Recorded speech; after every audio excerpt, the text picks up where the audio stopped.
দুপুরের বিরতিতে তিনজন একসাথে বেরিয়েছিল।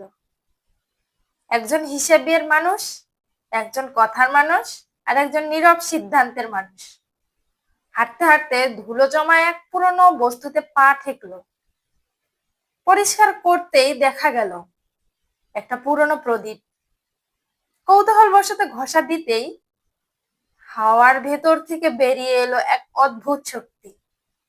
সে বলল, তোমাদের প্রত্যেককে আমি একটি করে ইচ্ছা পূরণ করে দেব। হিসেবের মানুষ আর দেরি করলো না, চোখ চকচক করে বলল, আমি চাই এমন এক জায়গায় যেতে যেখানে কাজ নেই, দায়িত্ব নেই, শুধু বিশ্রাম আর সমুদ্রের শব্দ। এক মুহূর্তেই সে অদৃশ্য। কথার মানুষ এবার এগিয়ে এলো। সে হেসে বলল, আমিও চাই আনন্দ, রোদ, ঢেউ আর নির্ভর জীবন। হাওয়ায় মিলিয়ে গেল সেও। এবার তাকালো নীরব মানুষটির দিকে।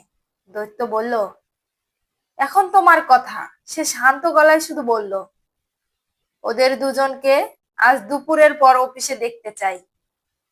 এক মুহূর্তেই সব দৃশ্য পাল্টে গেল। তাই আমাদের উচিত সবসময় বসকে কথা বলতে দেয়া, বা যে আমাদের মধ্যে বয়স বেশি বা একটু বুদ্ধিমত্তা বেশি তাদেরকে কথা বলতে দেওয়া। তা না হলে সবকিছুই পাল্টে যাবে এক নিমিষেই, একটি সিদ্ধান্তে।